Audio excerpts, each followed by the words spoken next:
Hello everyone, Jace here. So the 6th anniversary campaign is finally live, so now you can get a copy of Mirror Force, and over the coming days you'll be able to get more UR tickets, and a UR Dream ticket and an SR Dream ticket. And also, they've come out with a new structure deck and a new selection box, so I'll just be going over them really quickly. Also, you can get new 10 free packs from Future Circuit and the last mini box. Let's open up the 10 free packs and see what I get. Okay, 10 free packs from Future Circuit. Let's see. Okay, text changer, okay, nothing. Nothing. Trickstar Festival. It's not really what I want. Cosmojo, I'm pretty sure I already have 3 copies of it, so that's not really a great draw. All these rares that I don't need. Genetic Woman. Cosmo Forerunner. Well, looks like I'm getting nothing. Maybe last pack? Nope. No, nothing. Okay, so the only thing I got was another copy of Trickstar Festival, which is not super great. I don't really care about Trickstars. Might as well open up my other 10 free packs, if the game will load. There we go. Arms of Giant. 10 free packs from Arms of Giant. Let's see what we get. I didn't actually open this pack, so this will be my first opening. Let's see if I can actually get something within the first 10 packs. Nothing there. Nothing there. Nothing there. Still nothing. Yep, still nothing. Weird Witch's Apprentice is okay, I guess. Oh! Let's see what this is. Harpy Conductor. Okay, that's actually not too bad, because Harpy's the Harpy Link monster, and Harpies are a decent deck. That's not great. Oh, last pack. Let's see what we get. It's an effect monster. Oh, Starry Night, Starry Dragon. I mean, that is relevant for the Starry Night deck, but I'd rather have gotten Giant Hand. Whatever. Overall, yeah. I mean, 10 free packs are nice, but you're still not likely to get what you want, especially if it's your first time opening the box. But yeah, let's go over the structure deck first. So the structure deck comes with Arcana Triumph's Joker, which is, if this card is in your hand or graveyard, you can send one Queen's Knight, King's Knight, and Jack's Knight from your hand and or face-up monster zone to the graveyard, special summon this card. This card gains 500 attack times the combined number of cards in both players' hands. You can discard one card, destroy all face-up cards your opponent controls with the same type as the discard card. I mean, it's okay. The problem being that you still do need to play King's Knight, Queen's Knight, and Jack's Knight, and they didn't really give the good support for this that can actually help turbo them out. No, like, Joker Straight is good. This does turbo them out, but like, no other stuff to really help. We don't even have the Joker's Knight. But yeah. Imperial Bower. If you control no other monsters, you contribute this card. Take 2 different monsters from your deck among Queen's Knight, King's Knight, and Jack's Knight, and either add them to your hand or special summon them. I mean, this sort of helps, but I don't think we got skill for this either. So I think these are really the only 2 new cards, plus Face Card Fusion, which is not great. It uses monsters from your hand or field as a fusion material, which is just poly. It's literally just poly. I mean, it does sort of act like Lunalight Fusion if you control Queen's Knight, King's Knight, or Jack's Knight, but that's still not super helpful, because that means you still have to get 2 of the other knights out. And Queen's Knight and Jack's Knight are both vanillas. So yeah, overall this structure deck doesn't seem too great. And maybe tournament results will surprise me, but I don't think you should really invest in this deck unless you really like the Poker Knights. But here's the selection box. Let's see what's in the new selection box. First up, Gizmokaku, the Supreme Shining Sky Stag. If a monster is in the extra monster zone, you can special summon this card from your hand. You can target one face-up monster in the extra monster zone. Equip that face-up monster to this card. And when this card destroys an opponent's monster by battle, you can special summon one of the monster cards equipped to this card. So like, this is a really good going second tool. But that's the problem, really. It's only good going second. And you can't really guarantee that in Duel Links.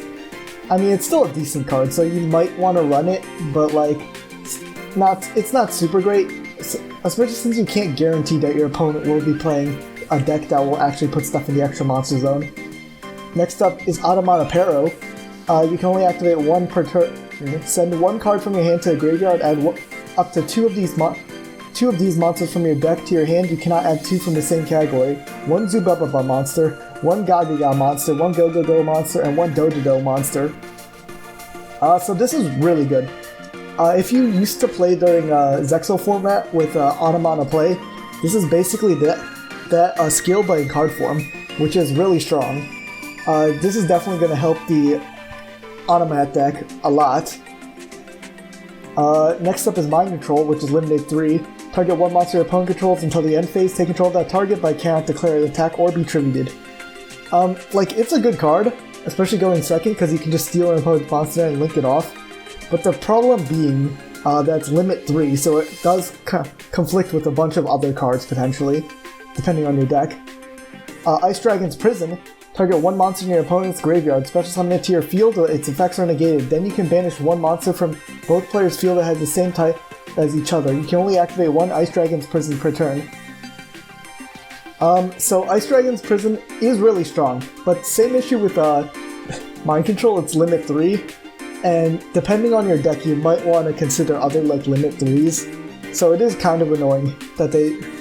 But like, this is definitely a really strong card if you do have the free slots for limit 3s. And the Resto reprints, yep. Okay, so let's go over the SR cards now. Nightmare Cerberus. 2 monsters with different names. If this card is link summoned, discard one card, target one special summon monster in your opponent's main monster zone, destroy it. Then, if this card was co-linked when this effect is activated, you can draw one card. I mean, it's just Nightmare Phoenix, but for monsters, which makes it really good. Definitely a good card. It's gonna make Extra decks even more like homogenized, because this basically replaces a decent amount of like the rank 4s. I mean, Malevolent Sin might still be better, just because it has higher attack, but like, this is way easier to access for most decks. Next up, Vampire Sucker.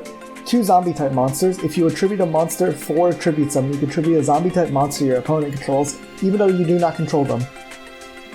You can only use each of the effects of Vampire Sucker once per turn.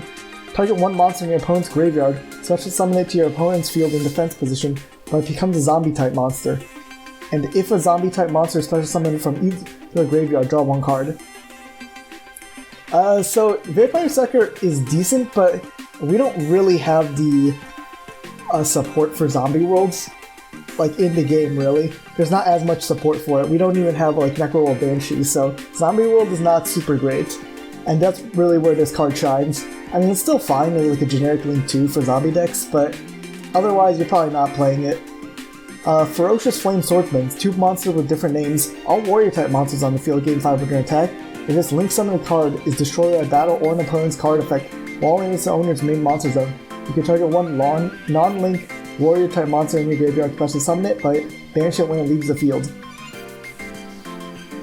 I mean, this card is not super great. Doesn't really need to be an SR. I mean, it does float, but it only has 1800 attack for a Link 2. I guess maybe some warrior decks might run it, like, I guess Warrocks could run it as just like a generic Link option, but it's still not super great. Next up, Lightning Chidori. 2 level 4 wind monsters. If this card is XC summoned, target one set card on your opponent control, return that target to the bottom of the deck. Once per turn, you can detach one XC material from this card, then target one face-up card your opponent controls, return that target to the top of the deck. So this card is insanely strong. Especially, it's only for wind decks, so that really means only Yosenjus and Harpies can really run it. But it's still like an insanely strong removal option, because it just removes 2 cards for basically free. Next up, a Dark Arm Dragon cannot be normal summoned or set. Must be special summoned from your hand by having exactly 3 dark monsters in your graveyard and cannot be special summoned by other ways. You can banish 1 dark monster from your graveyard, target 1 card in the field, destroy that target. I mean, Dark Arm Dragon's fine. Honestly, I don't think it's that good. It really doesn't need to be limit 3, but it being limit 3 really does hurt it because that means it's way less accessible for a lot of decks because it competes with the limit 3 slot. Next up is Radiant, the multi-dimensional kaiju. It doesn't really matter what its monster effect is because it's just a kaiju. I mean, we don't have Ghidorah, no. It's we have the Godzilla one that's just 300 attack. This is 200 less attack, so it's slightly better than the Godzilla one. I can't remember the name off the top of my head right now. But yeah, just slightly better than that one. But still, kaijus don't really actually see that much play, so it's questionable if you'll even play this. Like, this isn't really that much better than the kaiju we currently have anyway. So honestly, not really worth digging the box for. Next up, Protecting Spirit Logeth. This card on the field is destroyed by battle or card effect. Target 1 monster on the field. It cannot be destroyed by battle this turn. And you can only use it following effects once per turn. If an effect of that fairy type monster you control is activated, you can special summon this card from your hand. You can target 1 face-up card your opponent controls and 1 face-up monster your opponent you control. Banish that opponent's card. And if you do, change your monster to defense position. So this card is fine in fairy decks, but really, I can't really think of any fairy decks that are seeing play right now. I mean, I guess if Dark Lords come back into the meta, you might play this like as a one-off or something, but it's okay. It's not super great. And Generation Force. If you control an Xyz monster, add 1 Xyz card from your deck to your hand. I mean, I don't remember what the search targets are for this. But I think rank up magics. I think it might be able to search a couple rank up magics. It's not super great though, because you already have to control an Xyz monster to activate the effect, really, and the rest are reprints. So overall, my thoughts on the selection box are: I mean, selection box. I pretty much always agree that selection boxes are kind of scams, just because. Wait, purchase limit is 350 now. 35 now. Oh wait, did they change? I didn't even notice they changed it. Okay, this is slightly less of a scam. It used to only be like 10 packs, so you couldn't guarantee like 3 copies of something. But now this is slightly better, I guess. I guess Nightmare Cerberus is really the only card I would really consider like that is like a 100% staple that you would want to dig this for.